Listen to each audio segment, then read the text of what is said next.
인류가 고안해낸 사형제도 가운데 십자가는 가장 참혹한 형벌이라 말해집니다. 양손과 발에 대못이 박혀 달려야만 하는 형벌. 그러나 과연 그것만으로 십자가 형벌이 인류 최악의 형벌이라 불릴 수 있는가 하는 문제에는 의문이 듭니다. 왜냐하면 우리가 아는 더욱 잔인하고 참혹한 형벌들이 분명히 인류 역사상 존재했었기 때문입니다. 나무꼬챙이로 산 사람을 항문으로부터 꿰는 형벌이 인류사에 존재했었습니다. 살점을 조금씩 발라내어 죽음에 이르게 하는 능지처참이라는 잔인한 형벌이 존재했었습니다. 그렇게 십자가 형벌이 인류가 고안해낸 최악의 형벌이라는 것에 쉽게 동의하기 어렵습니다. 그러나 결론부터 이야기하자면 십자가 형벌은 인류가 고안해낸 형벌 중 가장 잔인하고 잔혹한 형벌이 맞습니다. 십자가 형벌은 우리가 성경을 읽으며 상상하듯 손과 발에 대못을 받고 달리는 것으로 끝나는 형벌이 결코 아니었기 때문입니다. 인간이 생존을 위해 필요한 최소한의 것은 물입니다. 사람이 이 물 없이 버텨낼 수 있는 시간은 사람에 따라 차이가 있습니다만 최소 3일에서 최대 5일입니다. 다시 말해 십자가에 못 박힌 사람이 생존해 있는 최대의 시간은 대략 3일에서 5일 정도라는 말이 됩니다. 범죄자를 황량한 언덕 위에 못 박은 후 모든 사람들은 그 언덕을 떠납니다. 그리고 못 박힌 사람만이 나무 위에 달린 채 그 장소에 남습니다. 움직일 수 없어 아무런 저항도 할 수 없는 이 사람에게 까마귀 떼들이 날아듭니다. 쥐떼들도 달려듭니다. 수많은 벌레들이 이 사람 몸 위를 기어오릅니다. 나무에 달려 십자가 형벌을 받은 이 사람은 최소 3일에서 최대 5일 동안 산채로 까마귀에게 눈을 파먹힙니다. 쥐떼들에게 몸을 뜯어먹힙니다. 골마 터지고 있는 상처 속으로 온갖 벌레들이 살을 먹으며 파고 들어옵니다. 십자가에 달린 이 사람은 그 생명이 다하기까지 그야말로 산채로 생지옥을 경험하게 됩니다. 그리고 이것이 십자가가 인류가 고안해낸 형벌 중 최악의 형벌이라 불리는 이유입니다. 하나님의 은혜인지 우리 주님은 이처럼 잔혹한 생지옥을 경험하시지는 않습니다. 왜냐하면 십자가에 달리신 지 6시간 만에 운명하시기 때문입니다. 성경을 보면 우리 주님께서는 금요일 오전 9시에 십자가에 달리셨습니다. 그리고 그날 오후 3시에 모든 일을 이루시고 운명하시게 됩니다. 우리 주님께서 양손과 발에 못 박히신 채 십자가 위에 달려 계셨던 시간은 성경이 증언하는 바와 같이 단지 6시간이었습니다. 마가복음 15장 43절에서 44절 말씀입니다. 아리마대 사람 요셉이 와서 당돌이 빌라도에게 들어가 예수의 시체를 달라 하니 이 사람은 존귀한 공회원이요 하나님의 나라를 기다리는 자라. 빌라도는 예수께서 벌써 죽었을까 하고 이상히 여겨 백부장을 불러 죽은 지 오래냐 묻고, 예수님이 십자가에 달리실 때 나이는 건장한 30대 초반이었습니다. 그리고 십자가에 달린 건장한 30대 초반의 젊은 남자가 단 6시간 만에 십자가에서 죽는다는 것은 흔치 않은 일이었습니다. 그렇게 마가는 예수께서 그처럼 빨리 운명하셨다는 사실을 빌라도가 이상히 여겼다 기록하고 있습니다. 어쩌면 예수님의 이른 죽음이 그분의 육신을 온전히 보정케 할 수 있었기에 하나님의 뜻이요 은혜였다 말할 수도 있는지 모르겠습니다.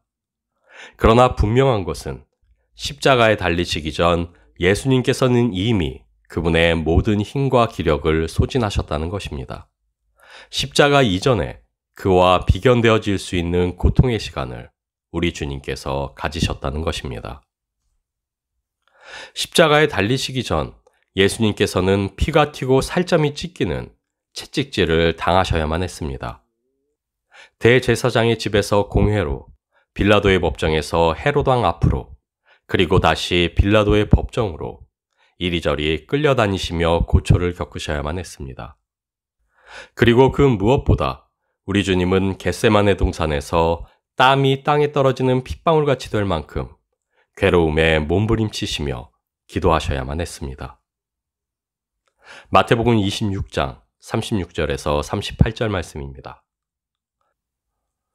이에 예수께서 제자들과 함께 겟세마네라 하는 곳에 이르러 제자들에게 이르시되 내가 저기 가서 기도할 동안에 너희는 여기 앉아 있으라 하시고 베드로와 세베대의 두 아들을 데리고 가실새 고민하고 슬퍼하사 이에 말씀하시되 내 마음이 심히 고민하여 죽게 되었으니 너희는 여기 머물러 나와 함께 깨어 있으라 하시고 한 장 더 읽겠습니다. 누가복음 22장 43절 말씀입니다. 사자가 하늘로부터 예수께 나타나 힘을 돕더라. 예수께서 힘쓰고 애써 더욱 간절히 기도하시니 땀이 땅에 떨어지는 핏방울같이 되더라. 의학적으로 볼 때 극심한 스트레스와 공포, 그리고 굉장한 압박을 받는 고통스러운 상황에 처하게 되면 인간의 몸 안에 있는 미세한 모세혈관이 파열되고 그렇게 파열된 모세혈관의 피가 땅구멍을 통해 배출될 수도 있다고 합니다. 이러한 의학적 근거를 가지고 정말로 예수님께서 기도 중에 흘리신 것은 피가 섞인 땀방울이었다고 해석하는 분들도 있습니다. 그러나 그것이 정말로 피가 섞인 땀방울이었든 아니면 그저 핏방울과 같이 떨어지는 땀방울이었든 분명한 것은 내 마음이 심히 고민하여 죽게 되었다. 토로할 만큼 예수님께서는 겟세마네에서 악전고투를 치르며 기도하셨다는 사실입니다. 하나님 안에 거하시며 성령의 권능을 입고 계셨던 그분이 천사들의 도움까지 받으셨어야 할 만큼 고통스럽고 힘든 시간을 보내셨던 곳이 바로 겟세마네였다는 사실입니다. 기름 짜는 틀이라는 뜻을 가진 겟세마네는 실제로 감람산에서 나는 감람류를 짜내는 장소였습니다. 그리고 그 지명의 의미처럼 겟세마네는 우리 주님이 자신의 모든 것을 짜내어 기도하셨던 우리 상상을 불허하는 치열한 영적 싸움이 벌어졌던 장소였습니다. 건장한 30대였던 그분을 십자가에서 단 6시간 만에 운명하시게 만드는 빌미를 제공할 만큼 치열한 기도의 사투가 벌어진 곳, 그곳이 바로 겟세마네였습니다. 로마서 8장 17절 말씀입니다. 자녀이면 또한 상속자, 곧 하나님의 상속자요 그리스도와 함께한 상속자니 우리가 그와 함께 영광을 받기 위하여 고난도 함께 받아야 할 것이니라. 그리스도와 같이 그 부활의 영광에 이르기 위해 마땅히 그리스도의 고난에도 동참해야만 하는 우리는 자기를 부인하고 매일같이 자기 십자가를 지고 주님을 쫓는 주님의 제자들입니다. 그러나 우리가 기억해야만 할 것은 십자가 고난 이전에 성경이 가르쳐주는 우리 주님의 또 다른 고난의 장소가 있었다는 사실입니다. 십자가와 함께 우리가 참여해야만 하는 우리 주님의 또 다른 고난, 겟세마네가 있었다는 사실입니다. 기도는 하나님을 구하고 찾는 자리요, 이미 나와 함께 하시는 하나님을 대면케 하는 하나님이 우리에게 주신 은혜의 선물입니다.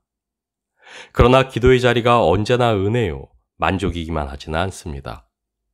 때론 그곳에서 우리는 하나님을 대면하기 위해 지루한 기다림의 시간을 견뎌야만 합니다. 때로는 두렵고 떨리는 하나님의 책망 앞에 서기도 합니다. 그리고 내 뜻과 다른 하나님의 뜻에 순복하기 위해 몸부림치며 부르짖어야만 하기도 합니다. 그러나 그렇다 할지라도 우리는 이 기도의 자리를 끝내 지켜야만 합니다. 매일같이 우리의 육신을 처복종시키는 영적 싸움을 감당해야만 합니다. 왜냐하면 바로 그곳에 우리 주님이 계시기 때문입니다. 2000년 전 제자들에게 시험에 들지 않게 깨어있어 기도하라 말씀하시던 바로 그 주님이 여전히 그곳에서 우리를 부르고 계시기 때문입니다. 우리가 주님의 고난에 동참한다는 것이 꼭 거창해야만 할 필요는 없습니다. 주님이 힘겨운 싸움을 벌이셨던 그 장소, 겟세마네를 우리의 삶 속에서 세워나가는 것 또한 우리가 주님의 고난에 동참할 수 있는 한 방법이기 때문입니다.